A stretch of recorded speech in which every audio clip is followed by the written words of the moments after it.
राम प्रिय साथियों, पंकज कलखुड़िया चैनल में आप सभी दर्शकों का हार्दिक स्वागत है। साथियों, इस माह एक विशेष त्योहार पर्व हमारी हिंदू संस्कृति का पड़ने जा रहा है, जो कि अक्षय तृतीया नाम से जाना जाता है। मान्यता है कि इस दिन भगवान परशुराम, जो कि भगवान विष्णु के छठे अवतार थे, उनका जन्म हुआ था और इसी दिन से त्रेता युग की शुरुआत भी हुई थी। साथियों, अक्षय तृतीया को अक्षय तृतीया ही क्यों कहा गया, या इस दिन का विशेष महत्व क्या है? साथियों, दरअसल होता क्या है, वर्ष में केवल 4 बार ही ऐसे योग बनते हैं जब सूर्य और चंद्र उच्च के रहते हैं, और इसी दौरान पर अक्षय यानी कि जिसका कभी नाश ना हो सके, ऐसे पर्व का आगमन होता है शुक्ल पक्ष की तृतीया तिथि को, जो कि वैशाख मास में पड़ती है। साथियों, ये 4 दिन कौन कौन से होते हैं? सबसे पहला नववर्ष, जो कि हमारी चैत्र प्रतिपदा शुक्ल पक्ष से प्रारंभ होता है। विजयादशमी, साथ ही में जो अक्षय तृतीया है, और कार्तिक मास की जो प्रथम तिथि है। इन 4 अवसरों पर ही सूर्य देव और चंद्रदेव उच्च पर रहते हैं, जो कि अपने आप में अभेद्य है। इस समय किया गया कोई भी कार्य, कोई भी ऐसा महत्वपूर्ण कार्य जिसकी शुरुआत करनी हो, विवाह करना हो, नए बिजनेस का आरंभ करना हो, स्टडी की शुरुआत करनी हो, किसी भी चीज की जो भी आप पूजा करें, शुरुआत करें, इसके फल कभी भी निष्फल नहीं होते हैं। साथियों, इस दिन जो हमारा यह पर्व होता है, मां लक्ष्मी की भी विशेष रूप से इसमें आराधना और पूजा करी जाती है। साथ ही में परशुराम जयंती, पितरों से संबंधित कार्य, गरीब लोगों को दान दक्षिणा इत्यादि भी इसी दिन दी जाती है, जिसका विशेष रूप से फल प्राप्त होता है।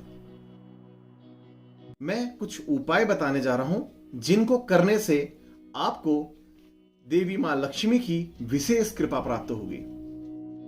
सबसे पहले साथियों, जो पहला उपाय है, उसमें आपने यह करना है कि अपने पितरों से निमित्त कोई भी कार्य, श्राद्ध करना है, या कभी किसी पितर का कोई श्राद्ध नहीं किया गया, ऐसी सारी एक्टिविटी इसमें करी जाती है।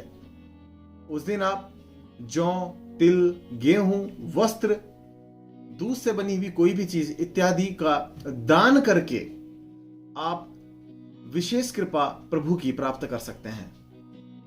साथ ही में इस दिन आप मां लक्ष्मी को विशेष रूप से प्रसन्न करने के लिए स्वर्ण या चांदी की बनी हुई मां लक्ष्मी की चरण पादुकाएं जरूर लीजिए। जिसकी जैसी औसत है वैसे लीजिए। उसकी पूजा जरूर करिए।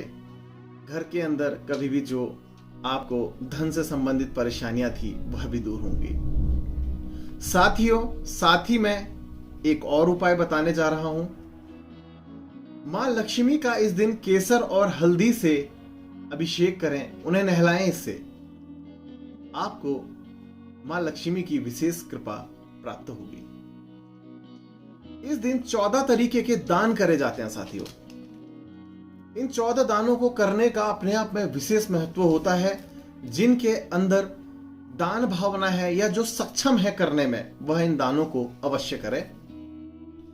साथियों, इसमें गौदान, भूमि दान, तिल दान, स्वर्ण दान, घी दान, वस्त्र दान, धान्य दान, गुड़ का दान, चांदी का दान, नमक का दान, शहद का दान, मटका, इसका दान, साथ ही में खरबूजा और कन्या दान।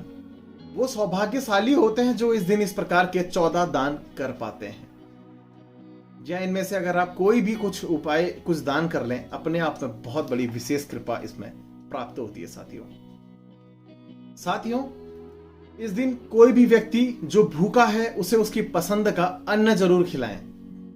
पर साथ ही में आप ऐसे लोगों को भी अपनी पसंद का भोजन भी खिला सकते हैं जो बीपीएल कैटेगरी या इस प्रकार के कैटेगरी के हैं जो असक्षम है, उसका विशेष लाभ प्राप्त आपको होता है। पितरों से संबंधित कार्य करने के लिए भी मैंने आपको बताया यह बिल्कुल विशेष समय रहता है। साथ ही में साथियों, इस दिन 11 कौड़ियां जो कि समुद्री कौड़ियां होती है, समुद्र से निकलती हैं, इसे लाल कपड़े में बांध करके मां लक्ष्मी के पूजा स्थल में रखें। इसका प्रयोग जो है तंत्र, मंत्र और यंत्र, इन 3 चीजों के लिए किया जाता है। इससे भी मां की विशेष कृपा प्राप्त होती है। साथियों, साथ ही में मैं आपको बताऊंगा कि घर में अगर आपके आर्थिक परेशानी है या कोई बीमार है तो माता के मंदिर में माता के सम्मुख एकाक्षी नारियल जरूर रखें। इस नारियल की पूजा करने से भी मां की विशेष कृपा प्राप्त होती है। साथियों, इसी दिन भगवान बद्रीनाथ का भी पट खोला जाता है। अब बात आई तिथि कब से कब तक प्रारंभ है और कौन सा शुभ मुहूर्त है।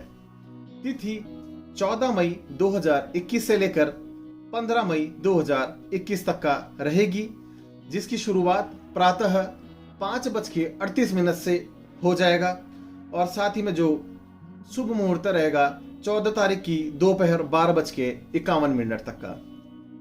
और साथ ही में अगर आप गोल्ड बाई करना चाहते हैं, जो कि इस दिन लोग अक्सर करते हैं, तो सुबह 5:38 से रात्रि 1:35 तक का समय इसका है। और तृतीया तिथि 15 मई प्रातः 7:51 में समाप्त होगी। तो साथियों, इस विशेष पर्व का लाभ लेना ना भूलें। बहुत जल्द अगले वीडियो में मुलाकात करते हैं। धन्यवाद और जय श्री राम।